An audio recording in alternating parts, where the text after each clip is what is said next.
et que le spectacle commence. Allez, on va chercher le téléviseur ensemble. On y va, let's go. Non, non mais j'y crois pas. J'y crois pas, regardez. Regardez. Le téléviseur est tellement avant-première, tellement précieux, tellement on n'a jamais fait ça, qu'il a été livré par Sony dans ce qu'on appelle un fly case pour le protéger pendant le transport. Et bien justement, on va le pousser ensemble, ce fly case, et on va placer le téléviseur, dans le joli studio de tournage. Voilà, moi je suis tout excité parce que j'avais jamais fait ça. C'est un téléviseur que je n'avais jamais pu tester. C'est la première fois qu'il y a un QD OLED que je peux tester avec Sylvain. Allez, c'est parti. Waouh! Vous la sentez l'émotion? Là, j'ai l'émotiomètre au maximum. Je suis comme ça. Je suis comme ça. Bonjour et bienvenue sur ma chaîne YouTube PP World pour le test du premier téléviseur QD OLED signé Sony. Alors croyez-moi, l'émotion est vraiment à son maximum pour la bonne et simple raison que c'est extrêmement rare pour un mec comme moi, un journaliste, d'avoir l'occasion de présenter et de tester une nouvelle technologie appliquée au téléviseur OLED. Parce que en LCD, j'ai fait des trucs sur le QLED, le mini LED, mais l'OLED, en fin de compte, depuis quelques années, c'est bon, ça fait pas un gap monstrueux, ça monte.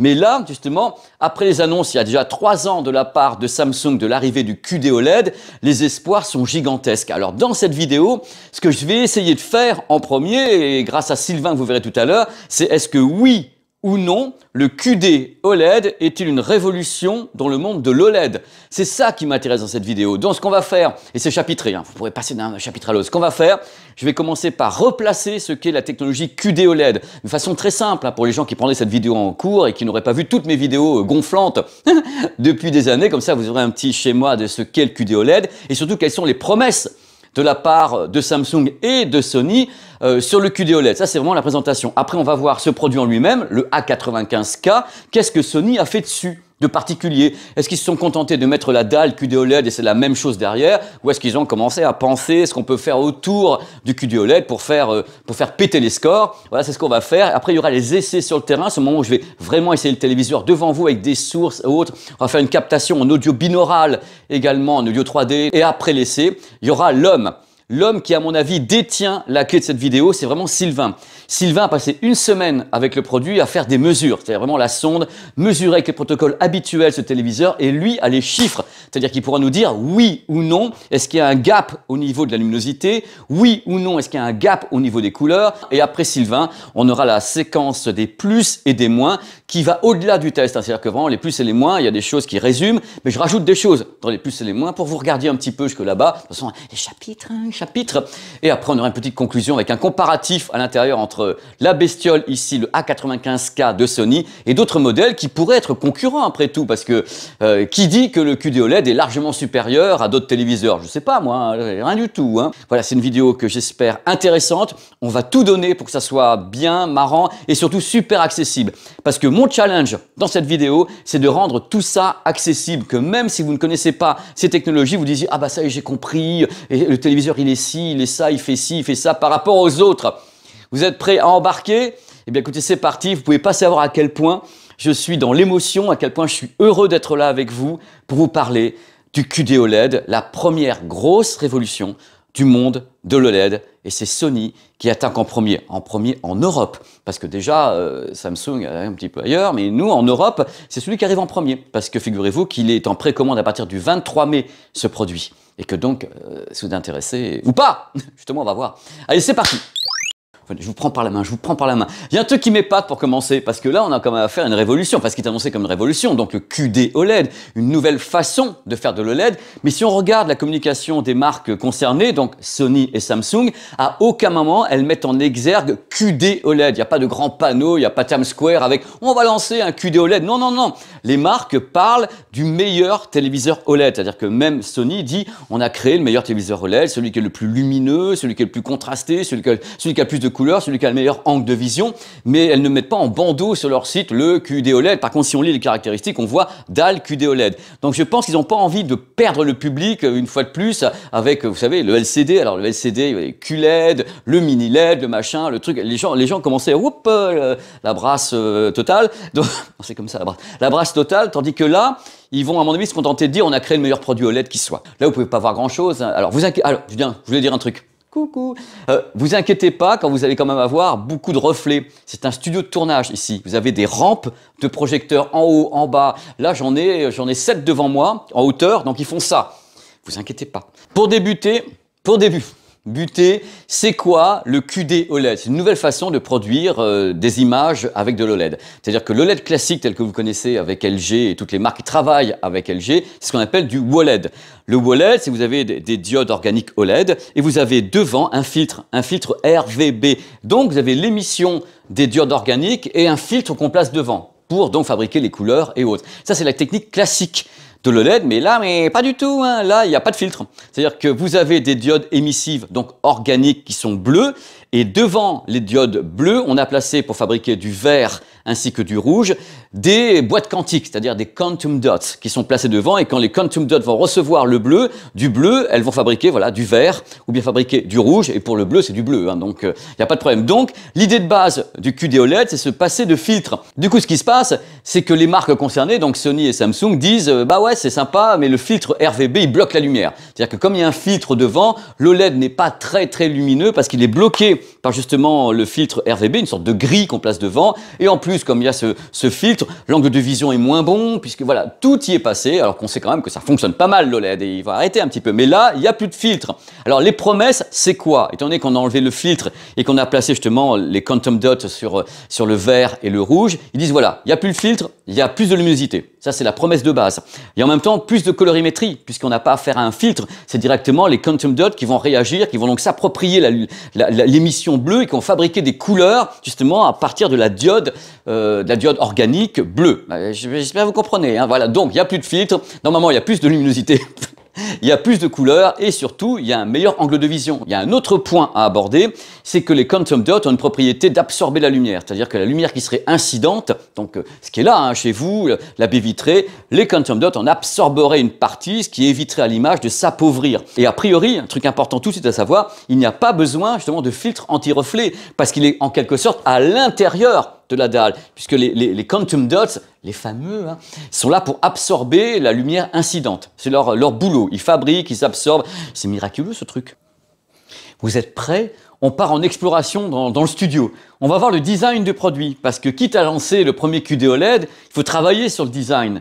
Alors il y a un pied que je trouve génial, hein, qui est ici, qu'on fixe en bas du téléviseur. Le pied peut être à l'arrière, oh là là, à l'arrière ou bien à l'avant. C'est vous qui décidez, hein. Vous fixez ici, il y a 4 vis et 4 vis de l'autre côté. Donc, autre truc important, cette surface recyclée à 80%. C'est un nom particulier de guerre que je ne sais plus, je connais plus chez Sony, mais voilà, c'est recyclé. Il y a 2 haut-parleurs qui sont ici, on en parle tout à l'heure, et la Bravia-Cam qu'on installe ou pas, c'est optionnel. En plus, il y a un petit bouton pour l'arrêter, on en parle également tout à l'heure. Et il y a des caches. Vous pouvez mettre des caches pour camoufler, au cas où, tous les ports HDMI, toute la connectique peut être camouflée par des caches qui reprennent ce design recyclé. Voilà, c'est un produit extrêmement élégant qui a une particularité. Je vais me mettre devant. Il est incliné de 3 degrés, c'est-à-dire vers l'arrière. Il est incliné, c'est pour éviter la réflexion, c'est un confort visuel. Donc maintenant, qu'est-ce que Sony a fait autour de cette dalle? C'est-à-dire que là, ils ont en effet une dalle QD OLED, mais Sony a son propre traitement autour, qu'il soit en effet un traitement physique, on va en parler dans quelques instants, ou bien un traitement numérique avec processeur. Pour débuter, il y a un truc important à savoir. Vous savez, l'OLED, j'adore ça, c'est merveilleux, mais l'OLED a des défauts.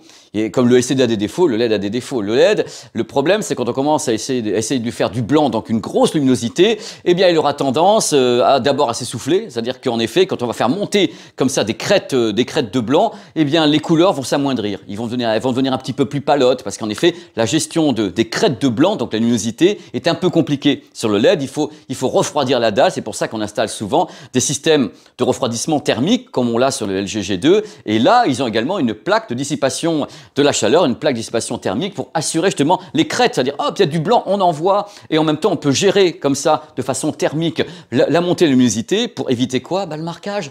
Donc l'idée de Sony, c'est d'abord de commencer à travailler sur cette idée de gérer la luminosité au mieux sans risque de marquage et sans risque de voir les couleurs devenir moins vivantes et s'amenuire et s'amoindrir. Ça, c'est le travail de base réalisé par Sony sur la partie physique du téléviseur.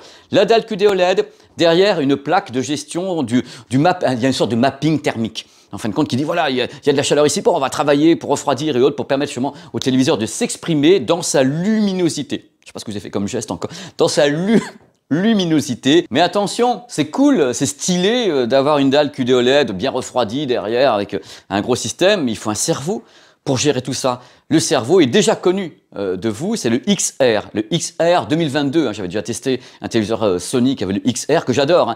C'est un processeur dit neuronal, cognitif, qui est censé vraiment retranscrire les images de la façon dont l'être humain regarde la vie, c'est-à-dire la façon dont vous regardez dehors, votre jardin, des gens dans la rue. Voilà, lui il est là, il dit, oh l'être humain regarde comme ça, je vais faire la même chose. Voilà, notre faculté cognitive de capter les images et celle cognitive, neuronalement cognitive de ce processeur, qui cette fois-ci est évolué. Donc la version 2022 n'est pas propre à ce QD OLED, mais c'est la gamme 2022. Donc, on n'a pas fait, à ma connaissance, un circuit particulier pour le QD OLED. On a seulement essayé de faire le mieux pour que la dalle QD OLED soit parfaitement irriguée, si je peux dire, messieurs, dames. Voilà, alors à la manœuvre, on a donc un algorithme pour le contraste.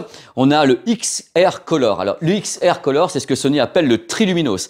Alors, pour les gens qui sont fans de Sony depuis des années, le Triluminos, ça existe, j'allais dire, depuis la nuit des temps. Parce que c'est un travail à la fois sur les dalles, que ce soit LCD ou OLED, et c'est à la fois un travail électronique pour avoir la meilleure colorimétrie possible, donc la meilleure couverture des espaces colorimétriques. Il y a XR Clarity. Alors, XR Clarity, c'est l'upscale, c'est-à-dire une source qui ne serait pas 4K, elle rentre dans le téléviseur et le téléviseur va la fabriquer en 4K, enfin fabriquer des pixels. Je vous ai pas dit à propos, j'aurais peut-être dû vous parler.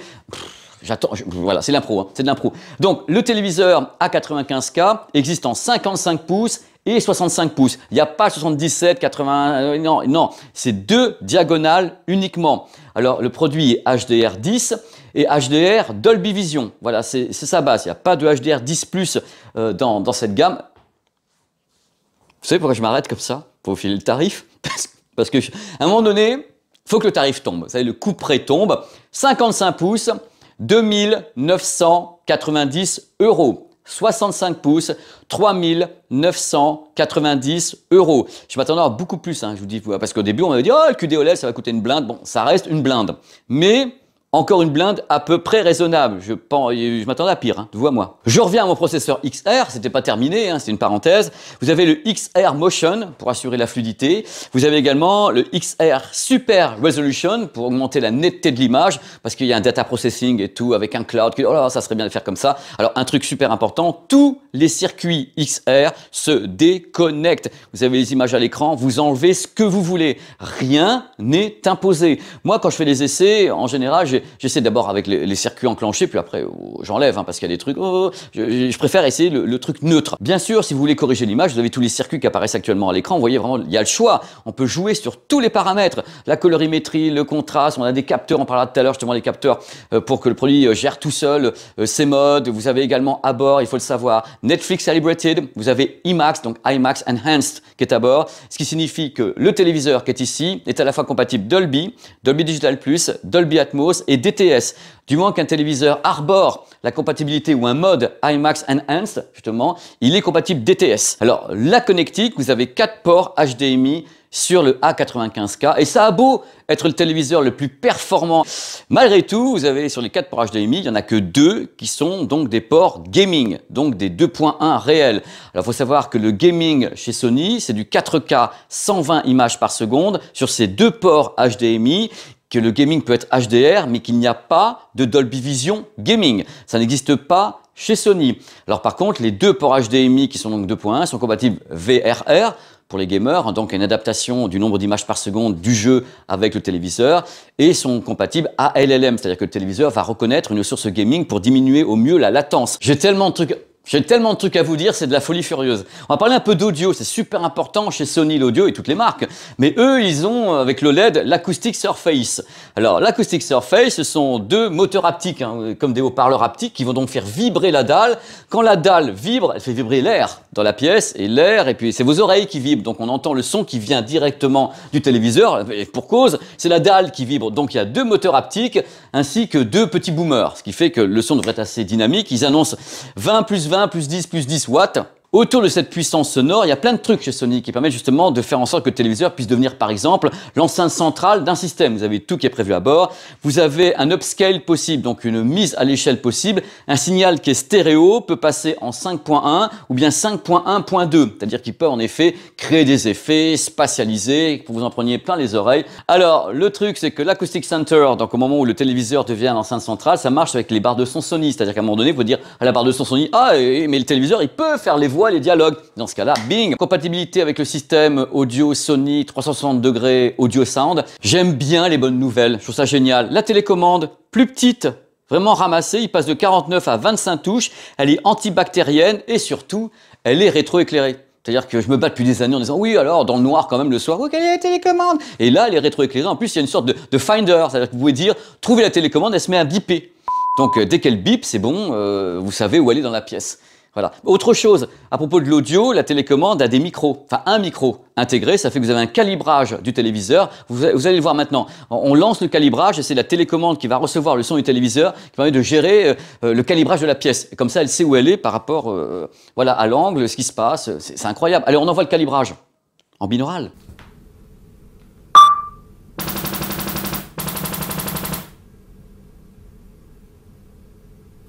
Petite rubrique en vrac, mais en vrac, chose super importante. Hein. Ouais, Google TV est à bord, c'est dur à dire, hein. Interopérabilité complète avec les smartphones Android, donc des watchlists et tout. Avec le smartphone, on peut tout faire. Si ma mémoire est bonne, il y a également, voilà, AirPlay 2, il y a Apple HomeKit, il y a Chromecast intégré, donc il y a vraiment une communication extrême. Et en plus, comme toujours, des accès directs, hein, YouTube, hop direct, YouTube compatible 4K, tout ce que vous voulez, tout est à bord. Oh là là, il va y avoir des droits là-dessus, c'est merveilleux. Donc en clair, sans décodeur, ce téléviseur se comporte comme un téléviseur haut de gamme Sony, sauf que derrière, vous avez une dalle QD-OLED qui est censée pousser les curseurs au maximum dans le monde de l'OLED. Autre point important, ce modèle est livré directement avec la Bravia Cam, qu'on peut enlever, hein, si vous ne voulez pas de la Bravia Cam, vous l'extrayez. Oh, je sais pas, vous l'enlevez, le mec, je ne sais plus parler français. Vous l'enlevez, c'est possible, et comme ça, vous n'aurez plus de Bravia Cam. Alors la Bravia Cam a plusieurs trucs, proximité d'alerte, en même temps, commande au geste. Faites coucou la Bravia Cam pour commander au geste. Vous avez le vidéo chat pour parler avec votre famille ou des amis ou le bureau grâce à la Bravia Cam qui est ici. Vous avez un cache physique qui permet de la fermer ou tout simplement vous l'enlevez. Hein. Hop, vous l'extrayez comme ça derrière. Hop, elle arrive comme ça, la Bravia Cam. Elle a également son utilité pour l'audio, c'est-à-dire qu'elle peut détecter l'endroit où vous êtes dans la pièce et dire voilà, oh là là, il y a quelqu'un qui est là, il est là ou il est là. On va essayer de diriger comme ça le flux audio vers la personne détectée. S'il n'y a qu'une personne sur le côté, par exemple, ce qui s'appelle le beam forming. Alors pour arrêter la Bravia Cam, le bouton est là. On arrête, il n'y a plus rien. Voilà. Comme ça, c'est pratique. On la plug derrière. Elle est livrée avec ou bien optionnelle avec d'autres produits. L'heure est venue de passer aux essais sur le terrain, c'est-à-dire les travaux pratiques. Moi, je suis dans l'émotion parce que j'avais jamais testé un produit QD-OLED, donc j'y suis allé à fond. Hein. Je suis allé à fond avec les mires, les Blu-ray disques IMAX, THX, les Blu-ray disques de test, tout, le DVD, l'upscale. J'ai tout donné pendant plusieurs soirées pour savoir vraiment ce qu'il avait dans le ventre. Est-ce que j'avais vraiment, moi, un gap entre un téléviseur OLED qui fonctionne très bien comme un Panasonic, un LG ou un Sony aussi, et ce modèle-là? Alors, on va commencer par la luminosité. Il faut savoir que la luminosité a été vantée depuis le début. C'est-à-dire que même il y a 3 ans, quand Samsung a dit « Oh, on travaille sur QD-OLED, ça sera le truc le plus lumineux que vous avez jamais vu », on avait annoncé des chiffres comme 1300 candela, 1500 candela au mètre carré, des trucs qu'on atteint qu'en LCD, normalement. Alors, est-ce que ce produit est lumineux? Oui. Est-ce qu'il est très lumineux? Oui. Très lumineux. Est-ce que ce produit est très lumineux version lunettes de soleil 1500 candela? Non, non, non, non, non. C'est une luminosité qui est dans la très haute volée de l'OLED. On est vraiment sur un truc extrêmement lumineux, mais on délivre pas 1500 candela, hein, je pense pas. On verra tout à l'heure avec Sylvain, mais moi je pense pas. Mais par contre, un truc important, c'est qu'elle est constante, cette luminosité. C'est-à-dire que les modes peuvent être enclenchés, on s'aperçoit qu'elle reste très constante. Il y a une très belle tenue de la luminosité, même en mode intense. Vous savez, ce mode intense que je déteste, quand on appuie sur le mode intense sur un téléviseur OLED, on a l'image qui devient un petit peu délavée, qui crame. Bien sûr, on mesure des valeurs pas possibles en mode intense, mais l'image, elle est dégueulasse, quoi. Tandis que là, en mode intense, on sent qu'on a un gap supplémentaire par rapport au mode standard, mais ça reste propre. Ça reste propre, je vais être vulgaire, ça dégueule pas de partout. Voilà, j'ai été vulgaire. C'est-à-dire que le truc, c'est qu'on arrive à faire monter la luminosité sur ce produit sans que les couleurs se fassent la malle ou partent de tous les côtés. Ça, c'est très intéressant et c'est un truc que j'ai remarqué. Donc, une très belle tenue de la luminosité. C'est très contrôlé, on sent que c'est maîtrisé. Donc ça, c'est important. Il faut le savoir. Mais par contre, vous attendez pas, encore une fois, je répète mes mots, à un truc, on dit, oh là là. Oh là là, cette luminosité de folie, oh j'en peux plus, c'est trop beau. Non, vous allez avoir un téléviseur lumineux, très lumineux, c'est sûr. Alors les couleurs, je vous cache pas que là par contre, il y a de la couleur. Hein. C'est-à-dire que dès le début, parce que je commence à connaître les mires, les tests, tout ce qu'on met dessus, dès le début je me suis dit, ah là oui quand même la colorimétrie, on sent que le spectre est large, hein. On sent que l'espace colorimétrique est très couvert. On sent immédiatement, dès les premières images, que la colorimétrie est très soutenue. Ça, c'est clair, elle est là, elle est vibrante. C'est pas fluo pour autant, mais on sent que c'est dans la très haute volée également. Et ce mélange de luminosité et ce mélange de tenue des couleurs, ça fait qu'on a une image extrêmement présente et extrêmement fidèle. Il y a des... Oh là là, j'en tousse de joie. Il y a des trucs ici, comme cette couleur ici sur une partie du logo DTS, qui est très fidèle. Parce que quelquefois, c'est une couleur qui est un petit peu violette et autre, ça peut aller vers le rouge, ça peut aller vers le orange. Et là, on se rend compte immédiatement dans les réglages qu'on peut obtenir une colorimétrie extrêmement fidèle, extrêmement bien calibrée. Donc, ça fait le boulot. C'est fait le boulot, version wide. Donc, on résume, luminosité excellente et bonne tenue générale, sans qu'on ait sensation que les couleurs deviennent fades alors que le téléviseur commence à cracher. Extrêmement belle luminosité. À aucun moment, j'ai pu dire, tiens, l'image est un peu délavée et autres. Non, non. Puisqu'on parle un petit peu de luminosité, de contraste, de couleur, il y a un truc important. Vous allez voir. Au revoir, monsieur. Bing. Le reflet de la dalle. Alors, je peux vous garantir que là, j'ai vraiment beaucoup d'éclairage devant moi. C'est un studio de tournage, il y a des éclairages qui viennent de partout sur le téléviseur. Et malgré tout, je trouve que par rapport à d'autres modèles, il s'en sort vachement bien dans l'absorption de la lumière incidente. C'est-à-dire que, attention, comme je dis toujours, on se voit quand même dedans, mais c'est pas un miroir, on se voit dedans avec modération. Donc je sais pas si en effet c'est lié parfaitement au QD OLED, sachant que Sony n'a pas annoncé avoir un filtre. Ils ont dit, j'ai pas dans les caractéristiques techniques, il y a un filtre anti-reflet. Ils ont pas dit ça, ils ont dit voilà, le QD OLED de par la présence des quantum dots est capable, d'après eux et Samsung certainement, d'absorber une partie de la lumière incidente. C'est-à-dire le QD va travailler en même temps ce qui sort de la lumière bleue émise par les OLED et ce qui pourrait essayer de re-rentrer. Donc c'est avant, arrière, voilà, c'est capable de le faire. Là, je trouve de vous à moi que c'est vraiment un anti-reflet naturel, visiblement, assez étonnant. Je trouve ça vachement bien. J'ai vraiment poussé à fond les paramètres ici. Donc vraiment, là, si je balance vraiment beaucoup de lumière, vous voyez, de tous les côtés, on sent que bon, ça pousse, mais qu'il y a un anti-reflet, quoi. Enfin, naturel, visiblement, fait par la dalle. C'est plutôt marrant. J'ai continué mon exploration avec la définition d'image. C'est vrai qu'avec une belle source, c'est littéralement bluffant. Le côté profondeur d'image lié justement à la netteté et à la définition, c'est dingue. Sans rigoler, c'est dingue. On sent la maîtrise de Sony. C'est pas une nouveauté. Déjà, j'étais un fan du circuit X1 sur les téléviseurs. Là, le circuit XR peaufine encore les choses. De là à vous dire qu'il y a un fossé entre le X1 et le XR, même 2021 ou 2022, moi, j'ai jamais pu vous dire qu'il y avait vraiment un fossé. Ça fonctionne très bien. Sony a parmi les meilleurs processeurs traitement d'image que je connaisse, moi, pour le grand public, comme Panasonic. Hein, je veux dire, c'est les deux marques qui, moi, à mon avis, sortent du lot au niveau du processing. Mais on peut travailler l'image à fond pour avoir un upscale très propre. C'est quoi un upscale très propre? C'est déjà d'avoir un signal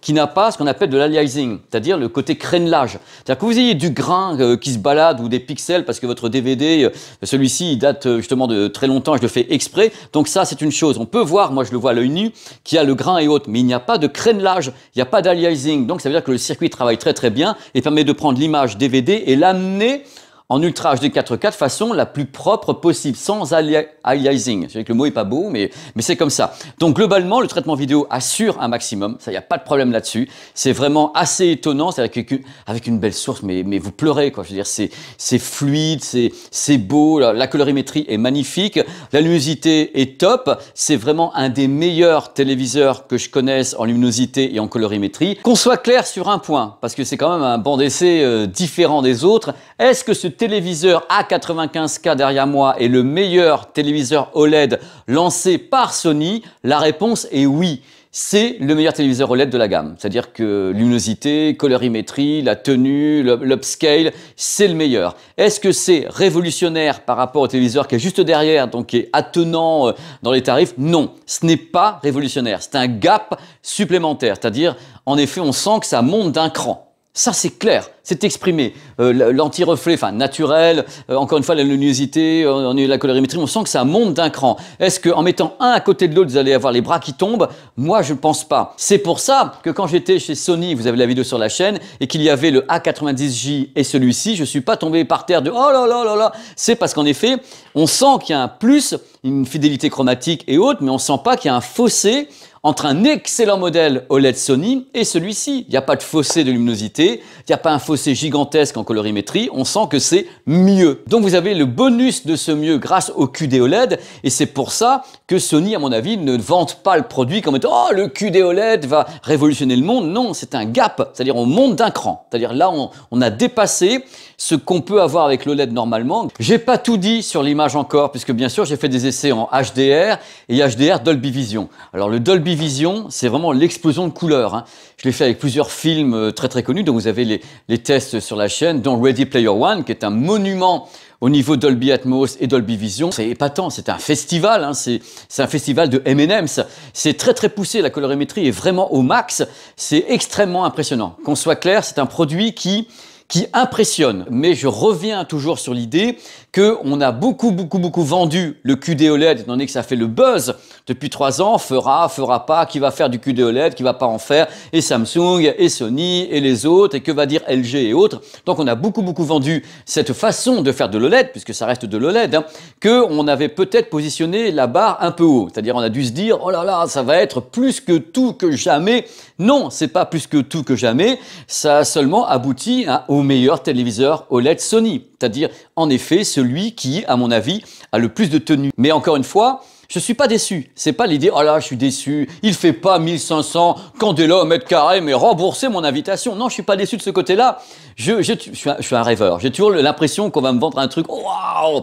On m'a vendu un truc, waouh! Voilà, waouh! Waouh! C'est-à-dire bien, très bien, excellent, mais pas ce gap peut-être attendu entre un téléviseur OLED qui fonctionne bien comme un G2 ou bien même un 90J de chez Sony ou les modèles Panasonic qui sont déjà excellents, il n'y a pas le fossé gigantesque. Maintenant, concernant le son, on va écouter quelques extraits en audio binaural pour savoir ce que vaut le système.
Activated the uplink. Move on that position.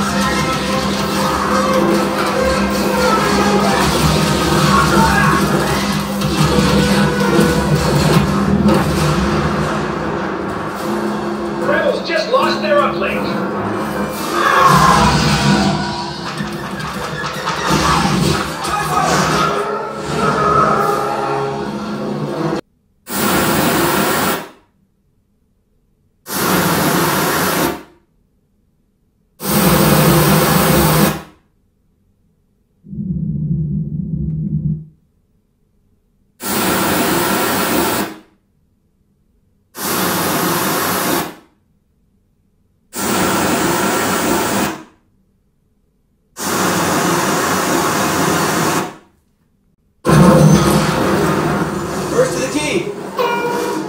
First to the area.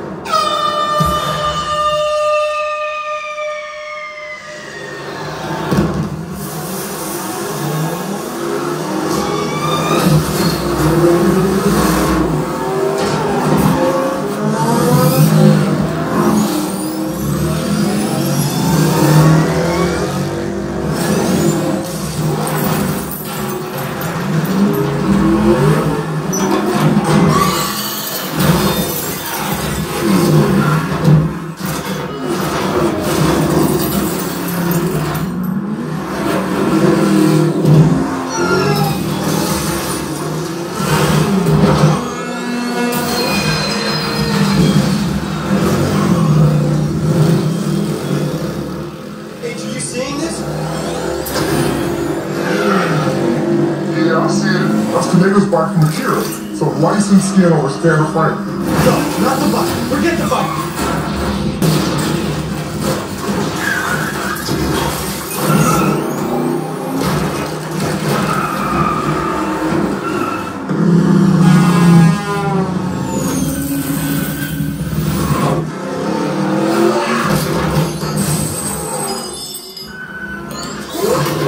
T-minus 10, 9, 8, 7, 6,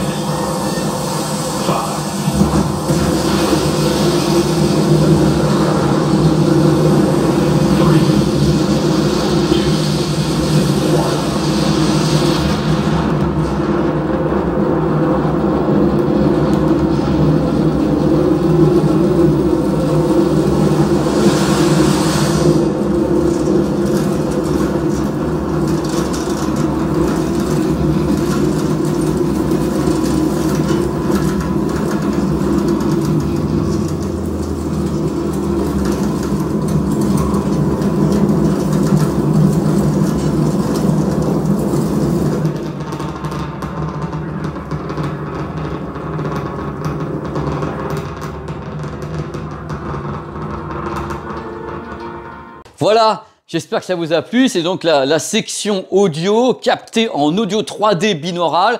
Je peux vous dire, sur le terrain, le seul truc qui me gêne, c'est que ça manque un peu de grave.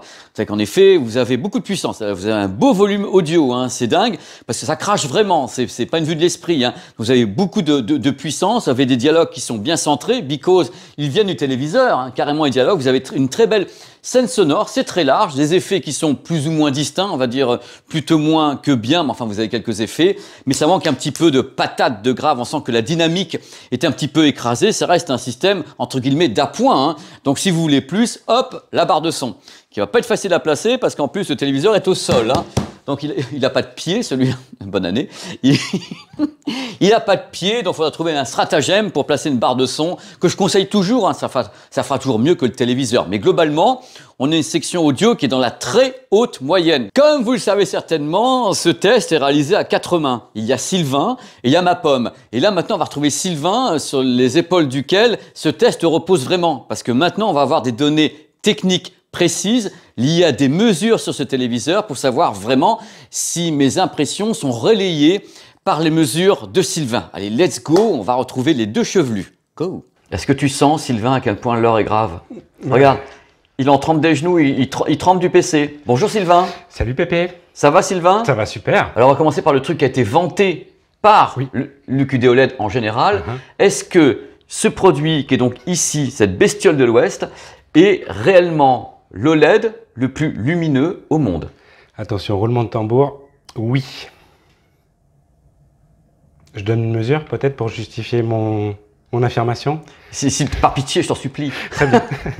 Alors sur ce téléviseur Sony A95K, j'ai pu mesurer un pic de luminosité de 970 candela par mètre carré en mode cinéma. C'est pas 1500 ni quoi que ce soit, on est bien d'accord. C'est pas 1500. Mais bon, la barre fatidique des 1000 candela par mètre carré sur l'OLED, pour l'instant... Oui, mais on est à 970. Le G2 faisait à peu près la même chose. 946. Là, hein, moi je m'attendais à ce que... Tu vois, je découvre... La preuve que je découvre les trucs en même temps, je m'attendais à ce que tu m'annonces, mon petit Sylvain, à 1300, 1500, ou un truc, un mode vif que tu vas peut-être me dire tout à l'heure. Eh bien non, nous ne sommes pas encore là. Malheureusement. Donc ça, c'était sur une mire de 10% par rapport à la surface totale de l'écran. En plein écran, j'ai pu obtenir un pic de luminosité de 206 candela par mètre carré contre 179 candela par mètre carré pour le 65 G2. Ça reste comme c'est ce qu'on appelle des valeurs hautes du monde de l'OLED. Oui.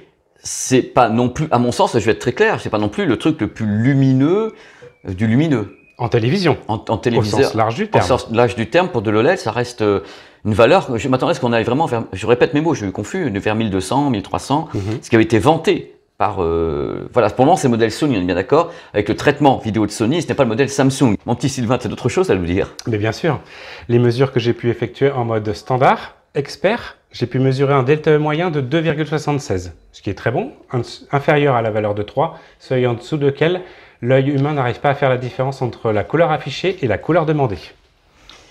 C'est une valeur qui est un peu haute aussi, non? C'est une valeur qui est légèrement en dessous de 3, effectivement. On est arrivé à mieux avec d'autres modèles. Oui, tout à fait. Sur la température des couleurs, j'ai pu la mesurer à 6517 Kelvin. Parfait. Exactement. Elle est parfaite. Le gamma, pardonnez-moi, le gamma, je l'ai mesuré à 2,4. Est-ce que la courbe est stable? Et la courbe est stable. Vous avez failli me frapper, Sylvain. Non. Le contraste, je vous laisse la parole. Eh ben, le contraste ne peut pas être franchement mesuré parce qu'il est franchement infini, parce que voilà, QD OLED ou pas, c'est... Et encore, ils disent qu'avec QD OLED, c'est plus noir que l'espoir, et bon, c'est infini. Tout à fait. Je reviens sur les mesures que j'ai pu faire sur le mode standard, cinéma. J'ai pu mesurer un delta moyen de 3,62. Donc là, légèrement au-dessus des 3. Un petit réglage à faire peut-être. Température des couleurs moyennes, 6515 Kelvin. Parfait. Impeccable. Ce téléviseur a la propriété d'avoir un mode IMAX que j'ai pu mesurer. Le delta moyen est à 3,65. Pardon? Pour répéter la question. Le moyen, en mode IMAX, est à 3,65. Donc c'est pas non plus, c'est un peu... C'est pas de la folie. Vous êtes sûr que vous n'avez pas foutu votre son à l'envers, vous encore? Pas du tout, je l'ai fait plusieurs fois, vérifié, etc. Pas de souci là-dessus. Température des couleurs, 6507 Kelvin. Parfait. Impeccable. Donc, depuis le début, la température des couleurs est plutôt bien réglée sur tous les modes avec ce produit. Hein. Et la courbe est... Elle est nickel. Et j'ai rarement vu une telle courbe. Bah, c'est du QD-OLED. Il faut qu'au moins, dans ce que tu vas dire, on détache des trucs qui aient une justification. Vous avez des gens qui nous regardent parce qu'on vend le QD-OLED depuis maintenant des mois. La luminosité, pour moi, n'est pas probante pour le moment, hein, mais elle est très élevée parce qu'il faut quand même qu'on sache une valeur haute, 1000 candela en OLED. Mais il y a comme des valeurs de colorimétrie qui sont quand même pas mal du tout, là. Ouais. Température des couleurs, vraiment excellente. Tout à fait. Je repasse en mode HDR maintenant. Donc c'est le mode cinéma qui m'a donné les meilleurs résultats. J'ai pu obtenir un delta moyen de 2,12. Donc bon, encore une valeur inférieure à 3. Entre 3. Impeccable. Je rappelle le meilleur delta E que j'ai pu obtenir de tous les temps, qui est à le C2, qui égalise le C1 avec 0,71. Il y a quand même un gap. Hein. Non mais je veux pas, on va dire encore oui, alors Pépé, le LG, tes abonnés mettent des photos partout, merci. Mais il y a quand même un gap. Gap. Ouais, effectivement. Je continue sur les valeurs, donc en mode IMAX, toujours en HDR. Le delta moyen, j'ai pu le mesurer à 2,13 pour un pic de luminosité de 958 candela par mètre carré. C'est une très belle valeur, ça a bien boosté. Le mode expert aussi est très bon. Le delta moyen, j'ai pu le mesurer à 2,13, donc pas mal non plus, en dessous de la valeur de 3. Le pic de luminosité, j'ai pu l'obtenir à 955 candela par mètre carré. On s'approche à chaque fois des 1000, hein, donc ce sont des valeurs qui sont hautes, très hautes en OLED, très hautes. Et qui restent haute, quel que soit le mode choisi. C'est ça, c'est très stable tout le temps, c'est-à-dire qu'on a toujours la patate. C'est ce que moi je vois par rapport à tes mesures, c'est que ça chute pas, quoi, ça reste presque 1000 à chaque fois. Donc il y a quand même directement quelque chose qui est high level. Ouais. Je continue avec mes mesures. Le mode Dolby Vision lumineux, le delta E moyen a été mesuré à 2,92 et le pic de luminosité à 953 candela par mètre carré. Toujours, on est toujours au taquet des 1000. Le dernier mode, le mode Dolby Vision sombre, donc en pénombre. Le delta moyen a été mesuré à 2,19 et le pic de luminosité à 924 candela par mètre carré. Voilà, c'est ce que je pensais. Il crache quand même. Il crache. Ouais. Sur tous les modes, la dalle crache de la lumière. Exactement. Voilà, mais tu m'as pas balancé un 1300 ou un 1400 candela au mètre carré. Les couvertures des espaces colorimétriques. Alors c'est là où j'attends beaucoup parce que justement, j'ai vu grâce à votre microscope gigantesque que la structure est quand même très différente sur le QD-OLED par rapport à justement, là on a encore le C2 qui est là, qui tourne, ouh là là, et ça n'a rien à voir. Alors justement, est-ce que ça se traduit un petit peu? Complètement. La couverture de l'espace colorimétrique en RED 709, 109%. Mais attends, on explose. Mais tu pètes tes scores, on n'avait jamais vu ça? Non, 99, 100, mais... C'est au-delà de la norme, c'est-à-dire que si vous achetez ce téléviseur et ça vous met plein de couleurs, soyez pas surpris. Hein. Et maintenant, la couverture de l'espace colorimétrique BT 2020 a été mesurée à 89%. Ça n'a jamais été fait. Jamais. Jamais. Le meilleur que j'ai pu obtenir jusqu'à présent, c'était 80%, c'était sur le TCL 65 C825. Ça n'a jamais été fait parce que c'est très demandeur, cette couverture d'espace colorimétrique, c'est une valeur, il l'avait annoncé quand vous avez dit voilà le QD-OLED, mélangez les quantum dot et autres, ça va vous booster les espaces colorimétriques, donc c'est vrai. Voilà, là vous pouvez dire tout ce que vous voulez, c'est vrai. Je vous écoute. On passe en gaming? Alors que oui. Une chose très attendue. Oui. Avec un temps de réponse sur ce téléviseur que j'ai pu mesurer à 16,3 millisecondes. Vous ne faites pas cette tête-là, monsieur. Mais c'est pas moi qui l'ai conçu. Hein. Je veux dire, moi, je ne fais que t'écouter. Je n'ai rien conçu. Moi, je constate, monsieur. Je factualise. Okay. C'est factuel. Dans ce mode jeu, le pic de luminosité, je l'ai mesuré à 966 candela par mètre carré. Donc toujours... Reste super stable. Ouais, exactement. Oh là là, il crache. Le delta moyen en jeu a été obtenu à 2,13. Donc excellent de la valeur de 3. Tout à fait. Excellent score en gaming. On a une très bonne colorimétrie en mode jeu. Mais la latence... La latence, il y a mieux. Il y a pire. Que ça n'est. Sylvain, le QD-OLED est annoncé avec des performances de tous les côtés, y compris sur la consommation. Est-ce qu'on a une consommation correcte, en berne, élevée par rapport au bousin à côté, là, le C2 justement? Alors elle est plutôt élevée effectivement. J'ai pu mesurer toujours dans la même condition sur une série Les 100 en mode SDR. En mode cinéma, une consommation de 69 watts heure.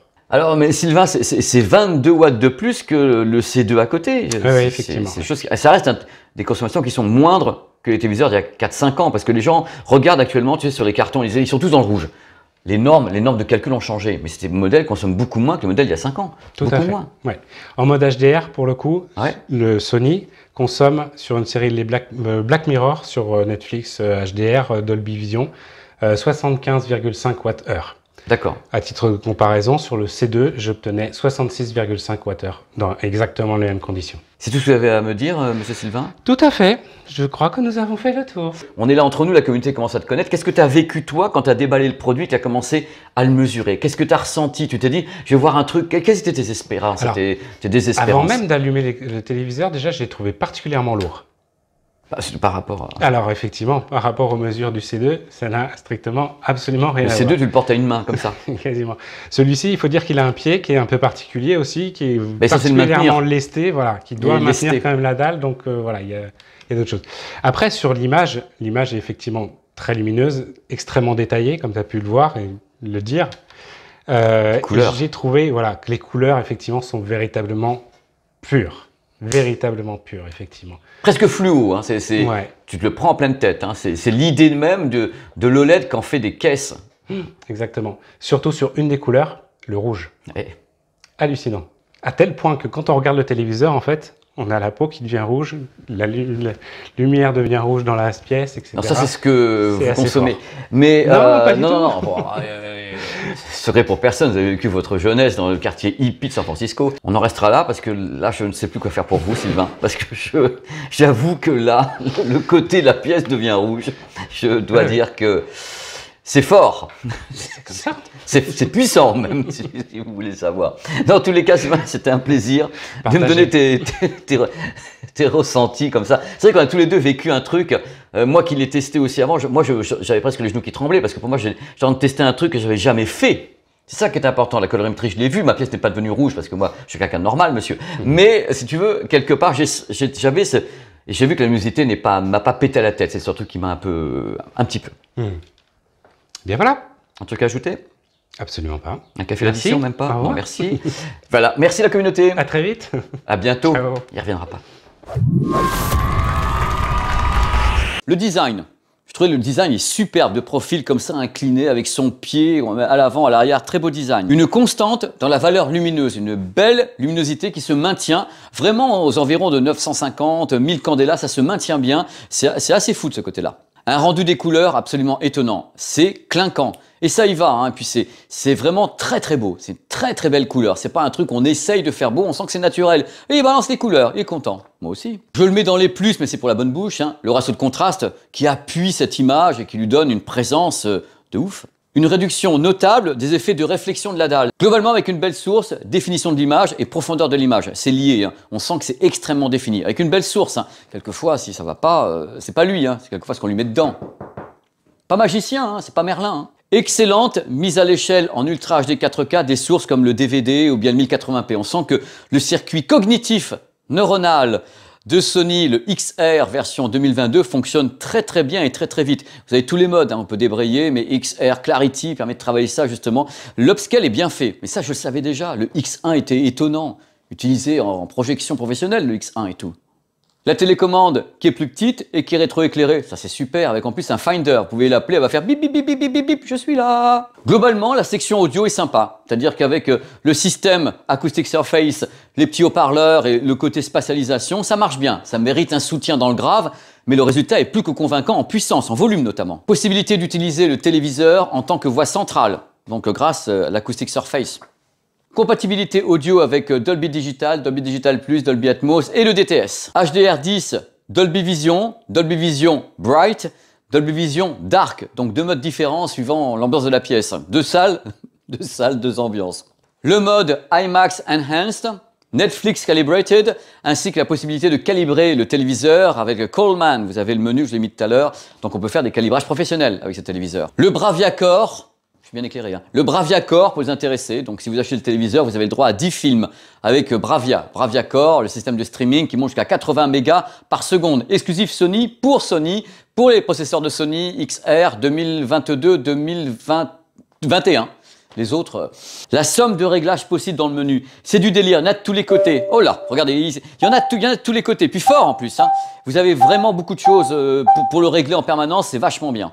Vous pouvez tout déconnecter, hein, ça vous plaît pas, vous enlevez tout, mettez en mode neutre et vous mettez sur non. Les efforts de Sony pour tenter de limiter le marquage lié à l'OLED. Ils ont fait un effort là-dessus avec justement une plaque de dissipation thermique, un mapping thermique et un menu dédié que vous voyez actuellement à l'écran, ça c'est vachement bien. Ils font des efforts, ils disent on y va, on y va. Le gaming compatible en Ultra HD 4K 120 images par seconde. Sur 2 ports HDMI, donc les 2 ports HDMI 2.1, le VRR et ALLM. La caméra Bravia-Cam qui peut rendre service, hein. Chromecast, AirPlay 2, Google TV et Apple HomeKit.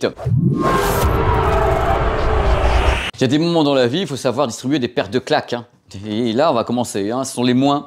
On va commencer par la plus grosse paire de claques. Le tarif, 2990 € pour le 55 pouces et 1000 € de plus pour le 65 pouces. Donc c'est des tarifs vraiment très très hauts pour de l'OLED. Je sais qu'il y a des modèles Panasonic qui coûtent cher également, mais là on est sur quelque chose qui est important. De vous à moi, je m'attendais à plus, hein. Donc on reste quelque chose qui est très cher. Je me disais, oh là, ça va être pire que ça. Alors dans les moins également, il n'y a pas de très grande diagonale. On s'arrête à 65 pouces. Pour le moment, hein, on n'a que 2 diagonales possibles, 55, 65. Je le mets dans les moins parce que c'est important. Moi, je suis parti en pèlerinage dans le monde du QD-OLED avec plein d'espoir, hein, avec mon bâton de berger et tout. Et je m'attendais à avoir un pic de luminosité de folie de 1300, 1500 candela, sans marquage, sans rien du tout. Et là, on a malgré tout une valeur qui est aux environs de 1000 candela, très stable, hein, très belle. Mais il y a quand même dans ma tête un petit truc, oh, j'aurais aimé justement, quitte à tester le premier QD-OLED, qu'on monte sur une valeur pas possible, que directement vous ayez ça en disant, oh, pépé, on a un OLED à 1500 qui crame pas l'image. Mais non, on est sur une valeur moyenne de 1000 candela, mais avec l'avantage d'avoir les couleurs qui restent très fidèles, très vives et qui ne sont pas en train de s'amenuire dû justement au pic de luminosité. Même si le produit est plein d'espoir, ce n'est pas la meilleure valeur de latence en gaming qu'on ait vu dans la profession. Ça reste un très bon modèle, mais on n'est pas sur les modèles qu'on a pu tester, Samsung et LG, qui étaient aux environs de 9 à 10 millisecondes. Le port Ethernet est limité à 100 mégas. C'est-à-dire quelquefois, vous savez, quand vous avez des grosses sources qui arrivent, genre le Bravia Core, qui dépassent les 80 mégas, si c'est uniquement par le port Ethernet, c'est un peu compliqué. Ça peut être compliqué, mais je crois que c'est un problème de beaucoup de fabricants, hein, de limiter le port Ethernet à 100 mégas. Et les gars, il faut pousser un peu plus que ça. Faites monter ça à 1 giga. Carrément. Moi, c'est 10 fois plus, hein. Pas de sortie mini jack pour le casque. Il n'y a que 2 ports HDMI qui sont en 2.1.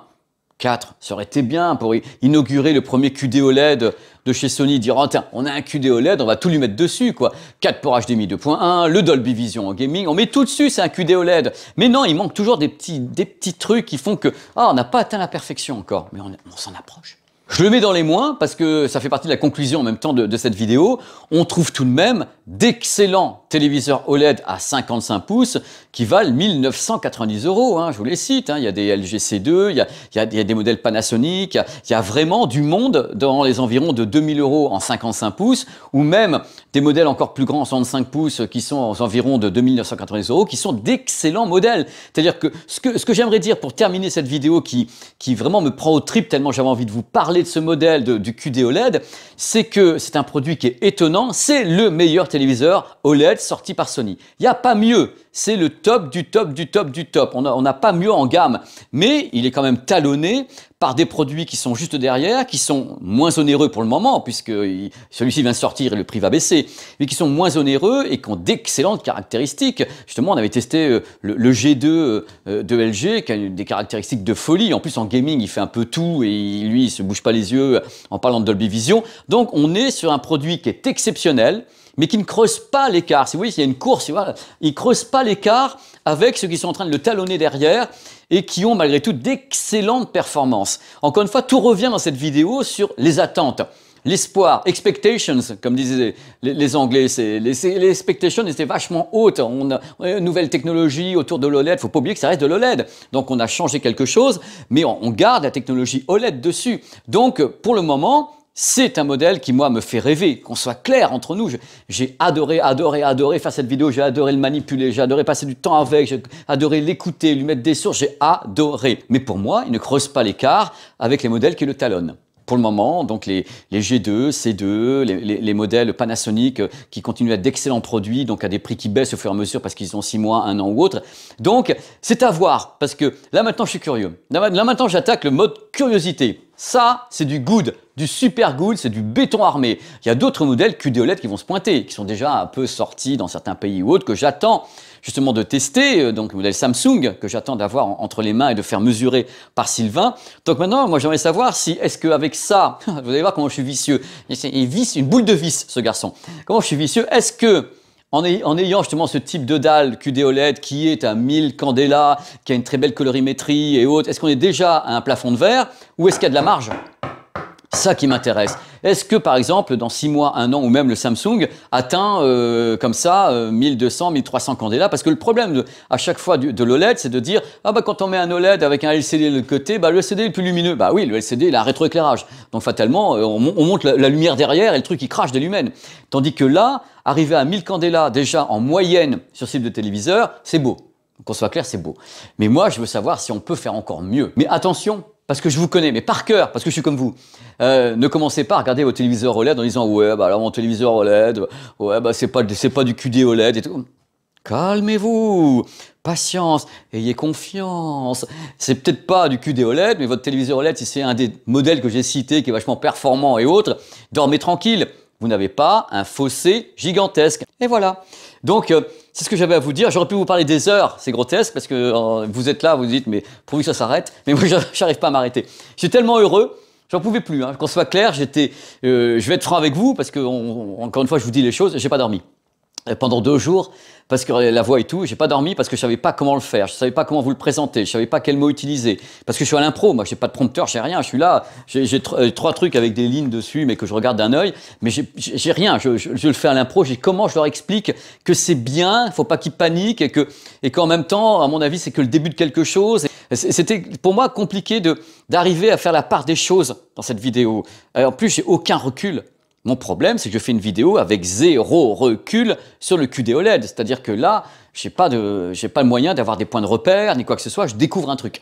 Donc c'est pour ça que Sylvain a été super important et je le remercie, parce que lui, Sylvain, il s'occupe pas de Pépé à pas de recul. Lui, il met la sonde, il envoie les protocoles, il recommence, il essaye tout. C'est son boulot. Sylvain, il est génial pour ça. Donc lui, il a fait les choses en se moquant de mes états d'âme. Et donc les sondes ont parlé et les sondes ont dit ce qui se passait. Donc c'est ça qui est important et c'est pour ça que j'espère que la vidéo vous a plu, qu'elle vous a permis d'avoir un panel de choses entre l'explication du QD OLED, de ce téléviseur, les écoutes sur le terrain, mes impressions, Sylvain qui a les mesures claires que vous avez vues à l'écran. C'était pour moi ce que je voulais faire. Alors j'ai fait au mieux. Merci. À bientôt. C'est valoche sous les yeux. Il fait beau dehors. Enfin, oui, ciao. Faut faire des caisses, qu'est-ce qu'il y a de dire. Ouais, putain, c'est mauvais. Fly, caisse. Oh là là. Oh, on s'amuse, hein. Allez, allez.